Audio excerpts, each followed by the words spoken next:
ಸಾಕಾ ಬಿಸಿಲು ತೋರಿಸ್ತೀನಿ ಎಷ್ಟಿದೆ ಅಂತ. ಬಿಸಿಲಲ್ಲಿ 37 ಡಿಗ್ರೀಸ್.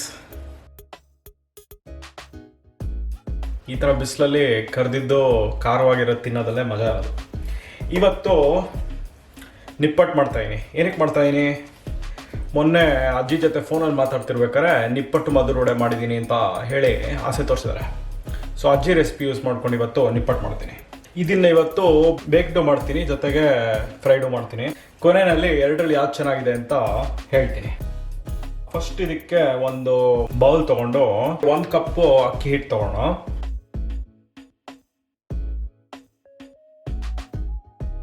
ಇದಕ್ಕೆ ಒಂದು 2 ಟೇಬಲ್ ಸ್ಪೂನ್ ಅಷ್ಟು ಚಿರೋಟಿ ರವೆ ಹಾಕ್ಕೊಳ್ತೀನಿ. ಇದಕ್ಕೆ ಮೈದಾ ಹಿಟ್ಟು ಕೆಲವರು ಹಾಕ್ಕೊಳ್ತಾರೆ, ಇದ್ರ ಬದಲು. ಇವಾಗ ಇದಕ್ಕೆ 15-20 ಕರಿಬೇವಿನ ಸೊಪ್ಪು ಹಾಕ್ಕೊಳ್ತಾ ಇದ್ದೀನಿ.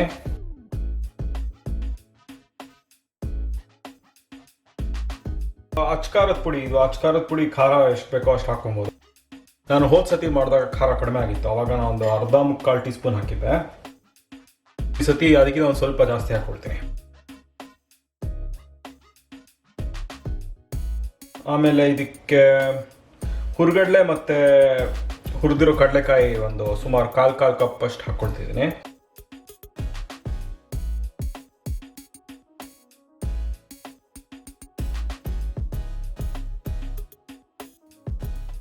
ಅದಾದಮೇಲೆ ಎಳ್ಳು 1 ಟೇಬಲ್ ಸ್ಪೂನ್ ಅಷ್ಟು.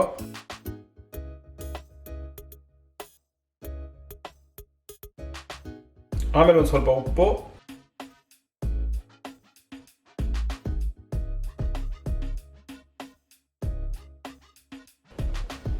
ಇದನ್ನು ಚೆನ್ನಾಗಿ ಮಿಕ್ಸ್ ಮಾಡ್ಕೊಳ್ಳೋಣ.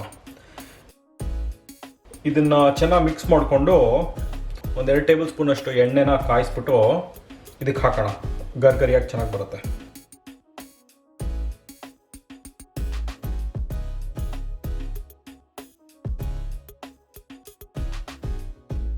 ಇದಕ್ಕೆ ಇವಾಗ ನೀರು ಹಾಕ್ಕೊಂಡು ಮಿಕ್ಸ್ ಮಾಡ್ಕೊಳ್ಳೋಣ.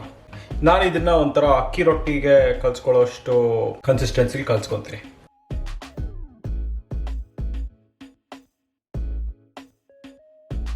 ಬೇಕಾದರೆ ಇನ್ನೊಂದು ಸ್ವಲ್ಪ ನೀರು ಹಾಕ್ಬೋದು. ಇದಕ್ಕೆ ಒಂದು ಸುಮಾರು ಅರ್ಧ ಕಪ್ಗಿಂತ ಒಂದು ಸ್ವಲ್ಪ ಕಡಿಮೆ ನೀರು ಇರ್ಬೋದು. ಇವಾಗ ಇದನ್ನು ಕಲ್ಸ್ಕೊಂಡ್ಮೇಲೆ ಇದನ್ನು ಒಂದು ಬಾಲ್ ಥರ ಮಾಡ್ಕೊಳ್ಳೋಣ. ಒಂದು ಬಾಲ್ ಥರ ಮಾಡ್ಕೊಂಡ್ಮೇಲೆ ಅದು ತಟ್ಟೋದಕ್ಕೆ ಈಸಿ ಆಗುತ್ತೆ.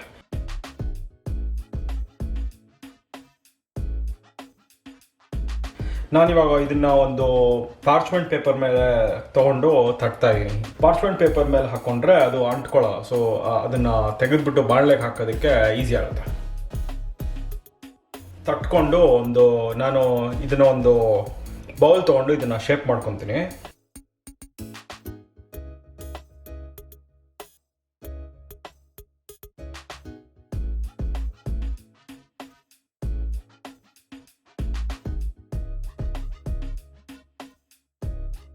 ಇವಾಗ ಇದನ್ನು ಕರಿಯೋಣ.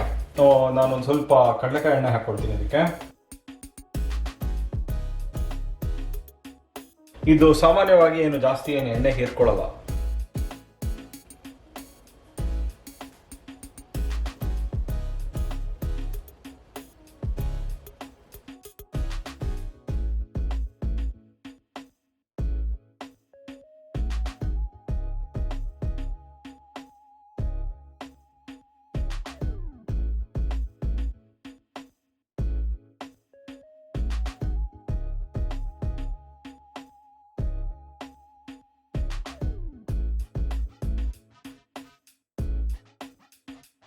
ಇವಾಗ ಕರೆದಿರೋದು ಅದು ಆರ್ಲಿ.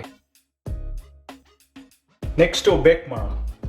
ನೀವು ವಿಡಿಯೋ ಕೊನೆ ತನಕ ನೋಡೋದಂದ್ರೆ ಕರೆದಿರೋದು ಇಲ್ಲ ಬೇಕ್ ಮಾಡೋದು ಯಾವ್ದು ಚೆನ್ನಾಗಿದೆ ಅಂತ ಹೇಳ್ತೀನಿ. ಬೇಕ್ ಮಾಡಬೇಕಾದ್ರೆ ಎಲ್ಲ ನಿಪ್ಪಟ್ಟು ಒಂದೇ ಸೈಜಲ್ಲಿರೋದು ಇಂಪಾರ್ಟೆಂಟ್. ಬೇರೆ ಬೇರೆ ಸೈಜಸ್ ಇದ್ದರೆ ಕೆಲವು ಸುಟ್ಟೋಗ್ಬಿಡುತ್ತೆ. ಇದನ್ನು ತಟ್ಟಕ್ಕಿಂತ ಮುಂಚೆ ಅವನ್ನ 200 ಡಿಗ್ರೀಸಲ್ಲಿ ಹೀಟ್ ಮಾಡಿ ಇಟ್ಕೊಂಡ್ರೋಣ ಒಂದು 15 ನಿಮಿಷ. ಇವಾಗ ಇದನ್ನು ನೀಟಾಗಿ ತಟ್ಕೊಂಡು ಶೇಪ್ ಮಾಡ್ಕೊಳ್ಳೋಣ.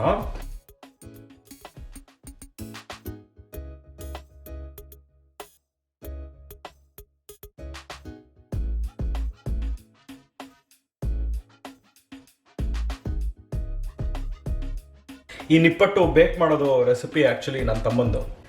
ಸೊ ಇದು ಚೆನ್ನಾಗಿ ಬಂದರೆ ಅವನಿಗೆ ಥ್ಯಾಂಕ್ಸ್ ಹೇಳಬೇಕು.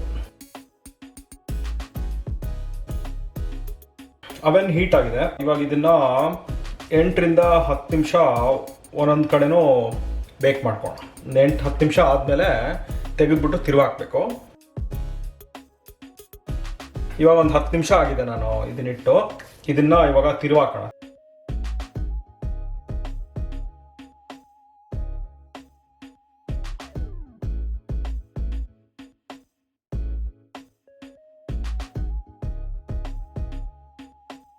ಕೊನೆಯಲ್ಲಿ ಒಂದು 7-8 ನಿಮಿಷ ಆದಮೇಲೆ ಚೆಕ್ ಮಾಡೋಣ. ಅದು ಕೊನೆಯಲ್ಲಿ ಸುಡ್ತಾ ಇದೆ ಅನ್ಸಿದ್ರೆ ಅದನ್ನು ತೆಗೆದ್ಬಿಡೋಣ. ತೆಗೆದ್ಮೇಲೆ ಇದನ್ನು ಒಂದು 10-15 ನಿಮಿಷ ಕೂಲಾಗಿ ಆಗಿಬಿಟ್ರೆ ಆಮೇಲೆ ತಿನ್ಬೋದು.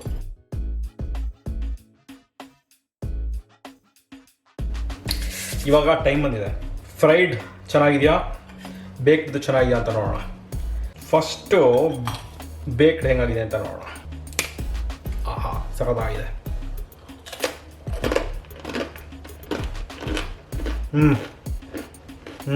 ಸೂಪರ್ ಆಗಿದೆ. ಆ ಎಳ್ಳಿನ ಟೇಸ್ಟ್ ಚೆನ್ನಾಗಿ ಗೊತ್ತಾಗುತ್ತೆ. Next fried. ಆಹಾ,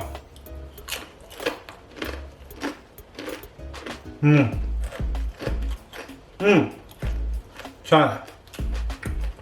ವಿನ್ನರ್ ಆ್ಯಕ್ಚುಲಿ ಬೇಕ್ಡೆ. ಸಖತ್ತಾಗಿದೆ, ಸಖತ್ ಕ್ರಂಚ್ ಆಗಿದೆ, ಟೇಸ್ಟು ಸಖತ್ತಾಗಿದೆ. ಆಮೇಲೆ ಹೆಲ್ದಿಯಾಗಿರುತ್ತೆ. ನಿಮ್ಮ ಮನೆಯಲ್ಲೂ ಅವೇನು ಇದ್ದರೆ ಬೇಕ್ ಮಾಡೋದಕ್ಕೆ ಟ್ರೈ ಮಾಡಿ, ಸಖತ್ತಾಗಿದೆ. ನಿಮ್ಗೆ ಈ ವಿಡಿಯೋ ಇಷ್ಟ ಆಯಿತು ಅಂದರೆ ಲೈಕ್ ಮಾಡಿ, ಸಬ್ಸ್ಕ್ರೈಬ್ ಮಾಡಿಲ್ಲ ಅಂದರೆ ಸಬ್ಸ್ಕ್ರೈಬ್ ಮಾಡಿ. ನಾನಿವಾಗ ಕಾಫಿ ಮಾಡಿಕೊಂಡು ಒಂದೆರಡು ನಿಪ್ಪಟ್ಟು ತಿಂತೀನಿ.